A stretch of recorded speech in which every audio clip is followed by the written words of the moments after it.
Chapitre 11 Histoire de la vieille. Je n'ai pas eu toujours les yeux éraillés et bordés d'écarlate. Mon nez n'a pas toujours touché à mon menton. Et je n'ai pas toujours été servante.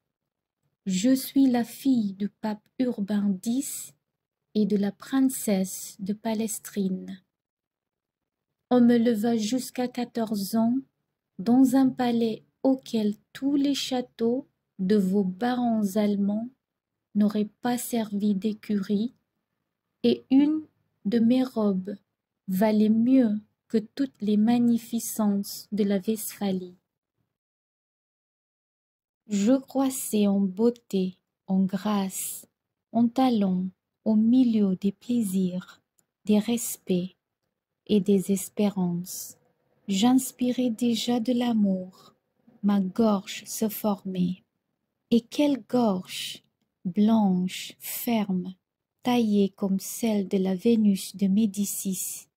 Et quels yeux, quelles paupières, quels sourcils noirs, quelle flamme brillait dans mes deux prunelles et effaçait la scintillation des étoiles, comme disaient les poètes du quartier. Les femmes qui m'habillaient et qui me déshabillaient tombaient en extase en me regardant par devant et par derrière, et tous les hommes auraient voulu être à leur place. Je fus fiancée à un prince souverain de Massa Carrara. Quel prince! Aussi beau que moi, pétri de douceur et d'agrément, brillant d'esprit et brûlant d'amour. Je l'aimais comme on aime pour la première fois, avec idolâtrie, avec emportement. Les noces furent préparées. C'était une pompe, une magnificence inouïe. C'était des fêtes, des carrousels, des opéras bouffas continuels. Et toute l'Italie fit pour moi des sonnets, dont il n'y eut pas un seul de passable. Je touchais au moment de mon bonheur, quand une vieille marquise, qui avait été maîtresse de mon prince, l'invita à prendre du chocolat chez elle. Il mourut en moins de 2 heures, avec des convulsions épouvantables, mais ce n'est qu'une bagatelle. Ma mère, au désespoir, et bien moins affligée que moi, voulut s'arracher pour quelque temps à un séjour si funeste. Elle avait une très belle terre auprès de Gaète. Nous nous embarquâmes sur une galère du pays, dorée comme l'autel de Saint-Pierre de Rome. Voilà qu'un corsaire de Salé fond sur nous et nous aborde. Nos soldats se défendirent comme des soldats du pape. Ils se mirent tous à genoux en jetant leurs armes et en demandant au corsaire une absolution. In articulo mortis. Aussitôt on les dépouilla, nous comme des singes, et ma mère aussi, nos filles d'honneur aussi, et moi aussi. C'est une chose admirable que la diligence avec laquelle ces messieurs déshabillent le monde. Mais ce qui me surprit davantage, c'est qu'ils nous mirent à tous le doigt dans un endroit où nous autres femmes, nous ne nous laissons mettre d'ordinaire que des canules. Cette cérémonie me paraissait bien étrange. Voilà comme on juge de tout quand on n'est pas sorti de son pays. J'appris bientôt que c'était pour voir si nous n'avions pas caché là quelques diamants. C'est un usage établi de temps immémorial parmi les nations policées qui courent sur mer. J'ai su que messieurs les religieux chevaliers de Malte n'y manquent jamais quand ils prennent des Turcs et des Turcs. C'est une loi du droit des gens à laquelle on n'a jamais dérogé. Je ne vous dirai point combien il est dur pour une jeune princesse d'être menée esclave à Maroc avec sa mère. Vous concevez assez tout ce que nous eûmes à souffrir dans le vaisseau corsaire. Ma mère était encore très belle.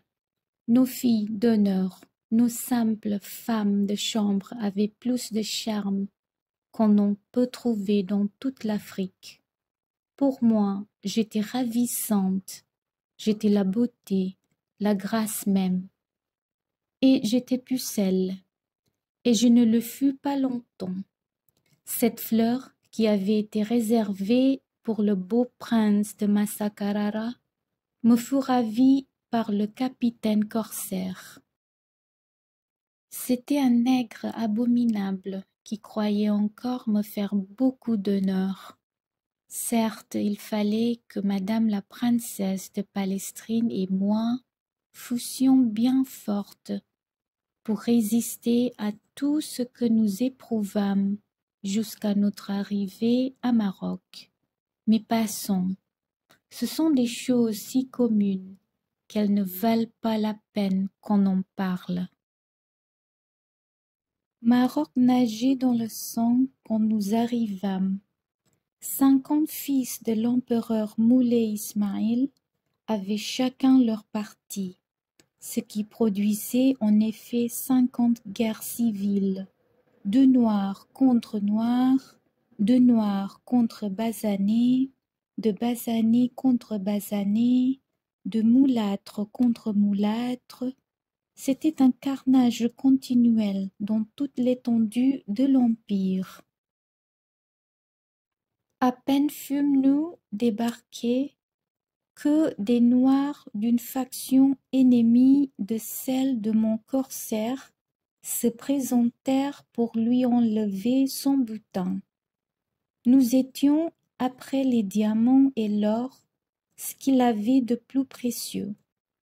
Je fus témoin d'un combat tel que vous n'en voyez jamais dans vos climats d'Europe.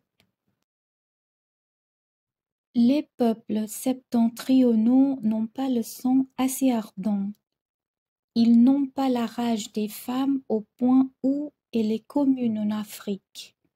Il semble que vos Européens aient du lait dans les veines. C'est du vitriol, c'est du feu qui coule dans celle des habitants du mont Atlas et des pays voisins. On combattit avec la fureur des lions, des tigres et des serpents de la contrée pour savoir qui nous aurait. Un mort saisit ma mère par le bras droit. Le lieutenant de mon capitaine la retint par le bras gauche. Un soldat mort la prit par une jambe. Un de nos pirates la tenait par l'autre. Nos filles se trouvèrent presque toutes en un moment tirées ainsi à 4 soldats. Mon capitaine me tenait caché derrière lui.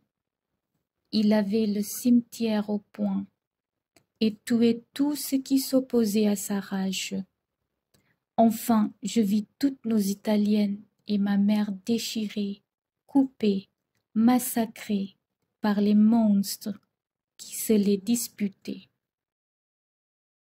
Les captifs, mes compagnons, ceux qui les avaient pris, soldats, matelots, noirs, basanés, blancs, mulâtres et enfin mon capitaine, tout fut tué et je demeurai mourante sur un tas de morts. Des scènes pareilles se passaient, comme on sait, dans l'étendue de plus de 300 lieues, sans qu'on manquât aux 5 prières par jour ordonnées par Mahomet. Je me débarrassai avec beaucoup de peine de la foule de tant de cadavres sanglants entassés, et je me traînais sous un grand oranger au bord d'un ruisseau voisin.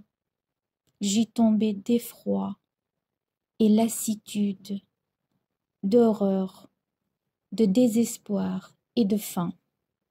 Bientôt après mes sens accablés se livrèrent à un sommeil qui tenait plus de l'évanouissement que du repos.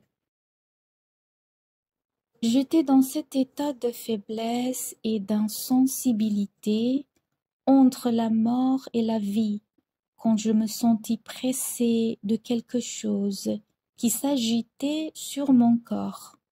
J'ouvris les yeux, je vis un homme blanc et de bonne mine qui soupirait et qui disait entre ses dents: « Oh, che si augura d'essere senza coglioni !»